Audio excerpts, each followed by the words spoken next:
Good morning, and today I shall be reading part 6 of my pamphlet for a workers' chamber. It was due to pressure from the industrialists that the Fascist Federation of Labour Unions was broken up, so they could not mount an effective challenge to the similarly divided employers' federations. The break of the Fascist Confederation of Corporations into 7 smaller organisations destroyed whatever respect and loyalty they had left amongst the working class. The industrialists were also successful in suppressing a clause in the Legge Syndicali that would have obliged them to hand over their books to the Magistracy of Labour to help their inquirers into firms' methods and costs. This was also denounced as a form of workers' control. They also suppressed another clause which would have given the Magistracy of Labour the power to issue temporary ordinances during an industrial dispute.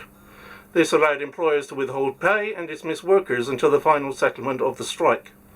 As a result, the Confindustria has been described as a powerful and uncontrolled organisation which had the power on occasion to overshadow that of the state. Moreover, the fascist corporative state also created a new managerial class. These were graduates from the technical schools who had become increasingly important in industry. They filled most of the posts in the employers' federations and were now to take over the unions. The same class of people were supplying the representatives of the workers, employers and the state. Deprived of any real function, the Chamber of Fasces and Corporations served only to give noisy acclamations and shouts of approval to Mussolini's personal decisions, such as in the Chamber's proceeding for the 27th April 1940. There the personal appearance of the Duce was greeted with loud applause, cries of "Duce, Duce!" and the singing of the fascist anthem Giovinezza. The fascist officials Bottai and Tomaro both confessed that the corporative state did not actually work. The Istituto per la Ricostruzione Industriale, Institute for Industrial Reconstruction, which was founded in 1933 as the holding company for the state sector of the economy, operated outside of the corporate state. As did the fascist policy of autarky during the war. It did, however, create an expensive bureaucracy. By 1936, there may have been as many as 100,000 new secretaries and organisers taken on by the regime. The corporation's bureaucrats enjoyed higher salaries than other civil servants and frequently duplicated their work. By 1930, it was recognised that this was becoming a dangerous burden to the state. The main service the corporate state provided was in giving a veneer of intellectual respectability to the regime and disclosing the fact that there was nothing more to it than Mussolini's personal dictatorship. It also served as an ideological device to unite the different factions within the fascist party. The nationalists, former syndicalists and Catholic intellectuals, along with fascist technocrats. Nevertheless, fascist philosophers and activists, such as Ugo Spirito and Sergio Panunzio, developed more radical conceptions of the functions and ultimate aims of the corporate state.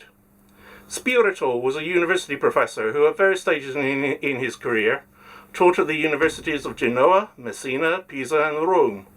At the Ferrara Congress on Corporate Studies, held in May 1932, Spirito declared that corporativism had given property a new meaning. Capital and labour would eventually merge in all the main industries. Ownership of these industries would pass from the shareholders to the corporations themselves. These would then manage them according to technical ability. Thus, class conflict would finally be eliminated. Spirito's ideas were attacked by conservatives and the leaders of the fascist party as Bolshevik, and Spirito himself later described it as communist. Nevertheless, he retained a following amongst radical university students who wished fascism to return to its quasi-syndicalist program of 1919. Panunzio was also an academic and former revolutionary syndicalist. A professor of political science at Rome University in 1927, he subsequently served the regime in a series of official posts, including director of the Facoltà Fascista di Scienze Politiche at the University of Perugia, the first fascist institute of higher education. Panunzio held a totalitarian conception of the corporate state, but one that was anti-authoritarian and anti-elitist, in contrast to the ideas of Rocco and Costamagno. He saw the corporate state as a means to draw more people into participating in politics in a more intense manner than was possible under the liberal parliamentary system. The corporations would take over the functions of the centralized bureaucracy and would expand into areas that had previously been outside political control. At the same time, the decentralized nature of the corporations would cause the power to pass legislation to be diffused through them, so that eventually society would govern itself. He argued that fascist corporativism was the only viable heir to European socialism after the revisions of Marx by Sorel and Merlino. Panunzio also persistently criticized the curtailment of the freedoms and initiative of the corporations.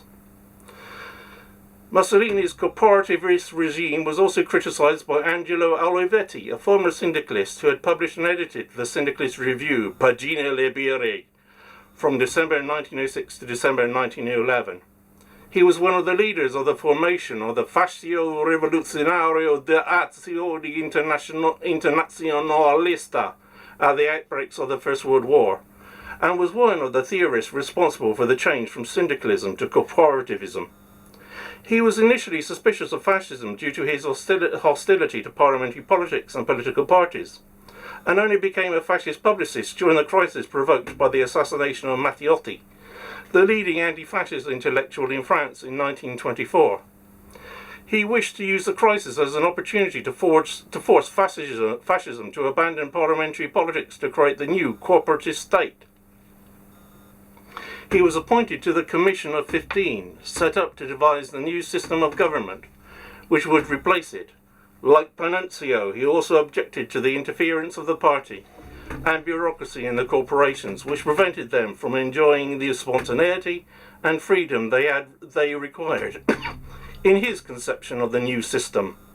In an article in La Stirpe in 1931, he announced the danger that the fascist corporative state could, in the end, become nothing but a super bureaucracy and a police state, completely devoid of social and historical meaning. Well, he wasn't wrong, was he? Despite his misgivings and objections, Panunzio nevertheless remained loyal to the regime and continued to glamorize it as the solution to the problems of modern liberal society. Non-fascist corporativism. Non-fascist democratic regimes, it has been claimed, are also becoming increasingly fascistic, through developing the same kind of mechanisms of industrial control and cooperation between capital, labour and the government. This has mostly consisted of governmental attempts to pass legislation for the compulsory settlement of industrial disputes, as happened in Britain during the First and Second World Wars. In March 1915, Lloyd George negotiated a treasury agreement with the trade union leaders aimed at ending strikes for the duration of the war. The union leaders agreed to submit to compulsory arbitration in industrial disputes and the temporary entry of semi-skilled and female workers in munitions work, in return for the government limiting the profits made by the munitions companies.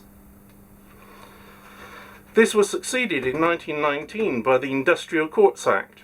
This established an industrial court to settle disputes. It differed from the government settlement of disputes imposed by the Treasury Agreement 4 years earlier in that the court would be voluntary. Lloyd George's Treasury Agreement was succeeded by the establishment of a National Labour Advisory Council consisting of union representatives, chaired by the Labour MP Arthur Henderson. This was to provide the government with advice on issues relating to labour. The Treasury Agreement became official law as the Munitions of War Act, passed in July 1915. As well as providing for the compulsory settlement of disputes, it also included a system of leaving certificates, which an employee had to obtain from his employer before they could move to another job. It was intended to prevent employers from attempting to obtain scarce labour by competing with